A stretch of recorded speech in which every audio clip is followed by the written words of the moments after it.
அடுத்து நாம் பேச அழைக்கிறோம். நேசம் கொண்ட நெஞ்சம் நினைவு சேகரிப்பில் சமுத்திரத்தில் ஒரு அண்ணனின் பயணம் வினோதய சித்தம் வெற்றி கூட்டணி தம்பி ராமையா அவர்களை பேச அழைக்கிறோம். பத்திரிகை தொலைக்காட்சி இணையதள சகோதர சகோதரிகளுக்கும் மேடையில் அமர்ந்திருக்கக்கூடிய ஃபீல் குட் டைரக்டர்ஸ் மாலை வணக்கம். அன்பு தம்பி தன்ராஜ் இயக்குநராகவும் கதாநாயகனாகவும் ராம் ராகவம் கரெக்டாக சொல்கிறேன்னா ஆமாம் அதுதான் தம்பி கரெக்ட் தான். படிப்பாளி இல்லை, இப்படி தப்பாக சொன்னால் கூட தப்பை கூட சரி பண்ணிக்கலாம். தமிழ் அதுக்கு இடம் கொடுக்கும்.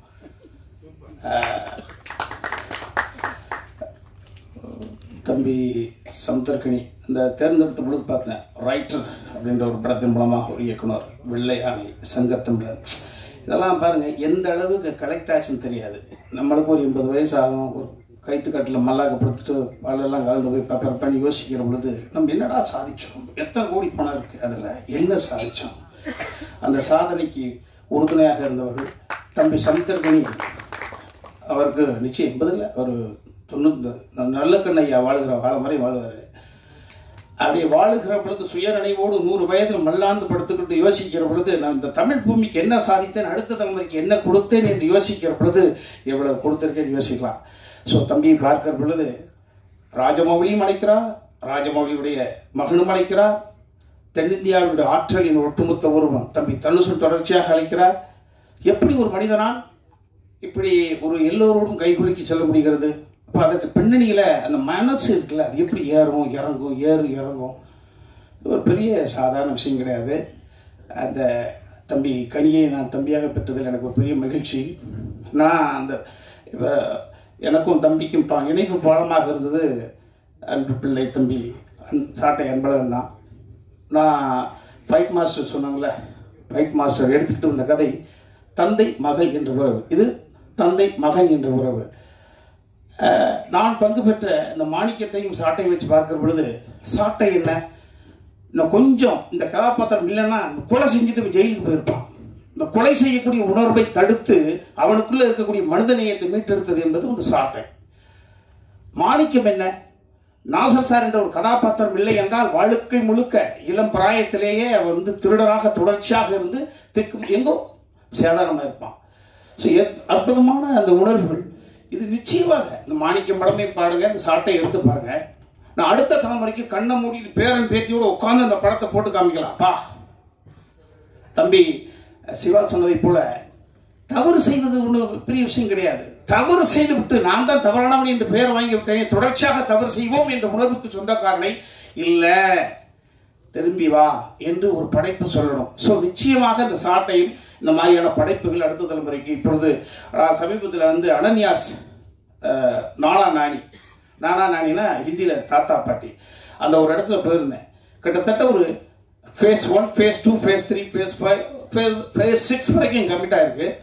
அங்கே இருக்கக்கூடிய அத்தனை பேரும் 60 வயதை தாண்டியவர்கள், ஈன்றெடுத்த பிள்ளைகளுக்கு அற்புதமான வாழ்க்கை அமைச்சு அவர்களெல்லாம் வெளிநாட்டுக்கு அனுப்பி வச்சுட்டு அற்புதமாக இன்பமாக வாழ்ந்து கொண்டிருக்கக்கூடியவங்க. அவர்கள் ஒவ்வொரு ஃபேஸ்லையும் மாணிக்கத்தை பார்த்துட்டோம். திரும்ப சொல்கிறோம், ஒரு மனிதனுடைய வெற்றி படத்தை வைத்து தீர்மானிப்பது அல்ல, மனதை வைத்து தீர்மானிப்பது.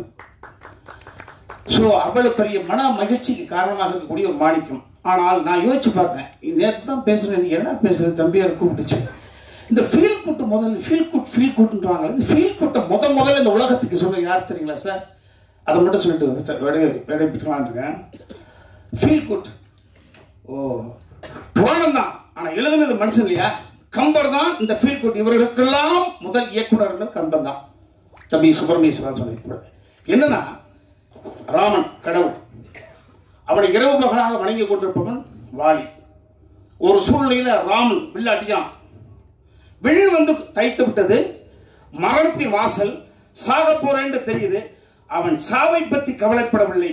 நான் அனுதினமும் வணங்கக்கூடிய ராமனால் இந்த வில் எய்தப்பட்டிருக்க கூடாது, என் ராமன் கொலையாளி ஆயிடக்கூடாது என்ற பதட்டத்தோட அந்த வில் எடுத்து பார்க்கிறான். பார்த்தா ராமனுடைய வில் கலங்குறான். ஐயோ, பார்த்தா ராமன் என்று ஆகிறான். ராமா, நீயா இதை எய்தாய்? நீயா இந்த பழிச்சொலுக்கு நீயா காரணமாய் போகிறாய்? இந்த ஒட்டுமொத்த உலகத்துக்கே அருள் பாலிக்கக்கூடியவனா நீ இந்த பழிச்சொல்லை சுமந்தால் இந்த புகை என்ற மௌனத்தை யார் சுமப்பா? தகுதியில்லாத உட்கார்ந்துட போறானே. சோ எவன் தவறு செய்தானோ இந்த தவறு செய்தவன் பாயிண்ட் ஆஃப் வியூல யோசிக்கக்கூடிய குணம் இருக்கு பாத்தீங்களா? புராணம் தான் எழுதுனது. அவன் வசனங்கள் போடுறான் பாருங்க. டேய், ஓவியத்தால் கூட வரைய முடியாத உருவ அழகு கொண்டவன்டா நீ ராஜவம்சத்தை சேர்ந்தவன், படிப்பாளி. நான் குரங்கு இனத்தை சேர்ந்தவன். ஐயோ, அப்பேற்பட்ட கடவுளியா தான் யோசிக்கிறான். ஓஹோ, மனைவி சீதா பிரிந்த காரணத்தினால நீ குத்திட்டியாப்பா? நீ என்ன செயல் செஞ்சேன்னு உனக்கே தெரியாமலே செய்தியா? அதெல்லாம் பரவாயில்லப்பா. ஆனா மாறு வேஷம் போட்டு என் மனைவியை தூக்குற ராவணனுக்கும் மறைந்திருந்து என்னை தாக்கிய உனக்கு வித்தியாசம் என்ன இருக்குப்பா? இந்த உலகம் பேசுவேடா, அதை நினைச்சு எனக்கு சங்கடமா இருக்குப்பா. ஸோ அவனை நினைத்தே ஃபீல் பண்றான். ஃபீல் போட்டு பாருங்க. சரி, ஒவ்வொரு மனிதன் பிறப்பது சாவதற்குத்தான், பாசிட்டிவ் அப்படின்றதுக்கான வாழ்வதற்கு என்று சொல்கிறோம். பிறக்கும் பொழுது இன்னொரு சவம், அதனாலதான் பிரசவம். ஆனா சாவு இருக்கிற பொழுது, மனிதன் இருக்கிற பொழுது மரணம் வராது. மரணம் இருக்கிற பொழுது மனிதன் இருக்க மாட்டான். ஆனால் எனக்கு மிகப்பெரிய ஒரு கொடுப்பனை, நான் வணங்கிய கடவுளே என்னை வந்து குத்துகிறான், கொள்கிறான். நான் சாவதற்கான காரணம் நீ என்று அறிந்து சாகிறேன். அந்த வகையில் திருப்தி. 2 அப்ளிகேஷன். என் தம்பி சுப்ரீமன் கொஞ்சம் போதவஸ்தலாம், கொஞ்சம் பேட் ஹேபிட்ஸ். இதே மாதிரி வேத ஏதோ ஒரு நூலில் ஒரு சூழ்நிலையில அவன் மேல இதே மாதிரி பார்த்து ஒண்ணு. இன்னொன்று, சுக்ரீவன் தான் ராமன்ட்ட சொல்லி ராம சுக்ரீவனுக்காகத்தான் குத்தி கொண்டுனா. அப்படி உன் தம்பிகள் லட்சுமணனோ பரதனோ நாளைக்கு நான் இறந்த பிறகு என் தம்பிக்கு கிண்டல் பண்ணிடக்கூடாதுப்பா, அதை கொஞ்சம் தடுத்துறியா? இந்த அப்ளிகேஷன் தான் பண்ணான். இதை படிக்கிற பொழுது இதுதான் இதனுடைய ஃபாலோவர்ஸ் அந்த ஃபீல் குட் டைரக்டர்ஸ். உங்கள் அனைவரையும் இதை விட வயதில் இளையவர்களாக இருந்தாலும் பாதம் தொட்டு வணங்குகிறேன். இதே போன்ற படத்தை கொடுத்து கொண்டே இருங்கள். வாழ்க வையம். நன்றி. அடுத்து நாம் பேச அழைக்கிறோம். அறிமுக படத்திலேயே ஒரு அதிசயம் நடக்கும் என்று அண்ணனை நம்பியவர் சித்திரை செவ்வானம் இயக்குனர் ஸ்டன் சில்வா அவர்களை பேச அழைக்கிறோம். வந்திருக்கிற அனைத்து அன்பு நண்பர்களுக்கும் என்னோட மனமார்ந்த வணக்கங்களும் வாழ்த்துக்களும். இங்க மேடையில் இருக்கிற ஒரு நல்ல மனிதர்கள் முதல்ல ஏன்னா அங்க இருக்கிற அத்தனை பேருமே பார்த்தீங்கன்னா அற்புதமான படைப்புகளை கொடுத்த ஒரு இயக்குனர்கள். அவங்களுக்கும் என்னோட மனமார்ந்த வாழ்த்துக்கள். என்னை பார்த்து நிறைய பேர் பயப்படுவாங்க. என்ட்ரி ஆன உடனே பார்த்தீங்கன்னா பயந்துருவாங்க. பழகிட்டாங்கன்னா கொஞ்சம் ஓகே பரவாயில்ல அப்படின்னு நினைப்பாங்க. இப்படி ஒரு கேரக்டர். இது வந்து தெரிஞ்சவங்களுக்கு ஓகே, தெரிஞ்ச கூட்டங்கிறது ஒரு 10-100 பேர் வச்சுக்கலாம்ல. தெரியாதவங்க பார்த்தீங்கன்னா இப்போ ஒரு பப்ளிக் பிளேஸில் போயிட்டேன், ஒரு ஹாலுக்குள்ளே போனேன்னா என்னை பார்த்து பயந்து ஒதுங்குற கூட்டங்கள் வந்து நிறைய பெண்கள் கூட்டங்கள். பயந்து ஒதுங்கிடுவோம், ஐயோ ஒரு ஃபைட் மாஸ்டர்ப்பா அப்படின்னு ஒதுங்கிடுவாங்க. மனசுக்குள்ள ஒரு சின்ன ஃபீல் இருக்கும். அது அப்புறம் போக போக பழகிடுச்சுன்னு வச்சுக்கோங்க. இப்போ ஹாஸ்பிட்டல் சைட்லாம் போனோம்னா எங்கிட்ட பேசுறதுக்கே பயப்படுவாங்க, பயந்து அப்படியே ஒதுங்கிட்டு இருப்பாங்க. அதை வந்து ஒரு இடம் மாத்திச்சு எனக்கு. அந்த ஃபைட் மாஸ்டருங்கிற ஒரு கேரக்டர் நான் மாற்றி ஒரு சித்திரை செவ்வானம்னு ஒரு படம் எடுத்ததுக்கப்புறம் பார்த்தீங்கன்னா நிறைய தாய்மார்கள் நிறைய பேர் ஃபோன் பண்ணி நீங்கள் எப்படி இதை ஃபீல் பண்ண முடியுது அப்படின்னு கேட்டாங்க. அது முழுக்க காரணம் சொல்லணும்னா நான் கணியனுக்கு தான் சொல்லுவேன். ஏன்னா அவர் அந்த கதையை கரெக்டாக சூஸ் பண்ணி கரெக்டாக கையாண்டார். என்னை வந்து ஒரு ஒரு ஒரு சாஃப்டான மனுஷனா இந்த உலகத்துக்கு காட்டின முதல் மனிதர் அவர் தான். நிஜமா தான். எங்கள் வீட்டில் கூட என்னை வந்து பார்த்தீங்கன்னா அவங்க கொஞ்சம் முரட்டு பையன்ப்பா அப்படிங்கிற மாதிரி தான் சொல்லுவாங்க.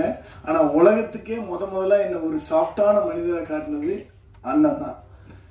எனக்கு மிகப்பெரிய சந்தோஷம். ஏன்னா அந்த படம் முடிச்சதுக்கப்புறம் அவ்வளோ பேர் எனக்கு தெரியவே தெரியாது இவ்வளோ பெரிய இம்பேக்ட் ஏற்படுத்தும் அப்படின்னு தெரியாது. இந்த படத்தை ஒத்துக்கிட்டு, அதாவது அந்த படத்தை சார் சொன்ன மாதிரி அந்த ஒரு படத்தை ஒத்துக்கிட்டாருன்னா அந்த படத்துக்கு என்னவெல்லாம் வேலை பார்த்தாருன்னா நானே சொல்லுவேன். அப்படிதான் ப்ரொடக்ஷன் மேனேஜர். நாங்கள் கொஞ்சம் லேட்டானா கூட சீக்கிரம் வாங்கப்பா ஷூட்டிங் பண்ணணும் அப்படின்னு ஒரு ப்ரொடக்ஷன் மேனேஜராக, ஒரு அண்ணனா, ஒரு ப்ரொடியூசராக, ஒரு டைரக்டராக அவ்வளோ தூரம் தூக்கி கொண்டு வந்து அந்த படத்தை நிப்பாட்டி இப்போ இவங்க சொன்ன மாதிரி ஒரு மிகப்பெரிய ஒரு மென்மையான படத்தை எடுக்கக்கூடிய ஒரு அற்புதமான இயக்குனர் அப்படின்னு சொல்கிற லெவலுக்கு ஒரு பேர் எடுத்து கொடுத்தது அண்ணன் கணியண்ணன் தான். அவங்களுக்கு இன்னொரு விஷயம் என்னென்னா இப்போ ஒரு படமோ ஒரு சில டைரக்டருங்க வந்து பார்த்தீங்கன்னா நிறைய படங்கள் ஒரு 10 படங்கள் பண்ணதுக்கப்புறம் ஹீரோ பெரிய ஆளாயிருவாங்க. ஹீரோ பெரிய ஆளானதுக்கப்புறம் அந்த டைரக்டர்லாம் மறந்துடுவாங்க. யாரும் கூப்பிட கிடையாது, ஒரு பேசுறது கிடையாது, நிறைய பேர் ஃபோன் பிக்கப் பண்ணுறது கிடையாது. அந்த மாதிரிலாம் இருக்கிற ஒரு காலகட்டத்தில் இத்தனை படங்கள் பண்ண அத்தனை டைரக்டரும் இன்னைக்கு வரைக்கும் கரெக்டாக லைனில் வச்சு ஃபோன் பண்ணி கூப்பிட்டு வந்திருக்காரு. இதுக்கே என்னோட மனமார்ந்த வாழ்த்துக்கள். அண்ணன் சொன்ன மாதிரி அவர் ஒரு பெரிய நல்ல மனிதர். திரும்ப திரும்ப அதை நான் சொல்ல வேண்டியதில்லைன்னு இங்கே இருக்கிற அத்தனை பேருக்கும் தெரியும். அவர் மட்டும் இல்லை, அவர் குடும்பத்தாரும் இன்னும் நல்ல வாழணும், ராமன் ராகவும் மிகப்பெரிய வெற்றி அடையணும். என்னோட மனமார்ந்த வாழ்த்துக்கள்.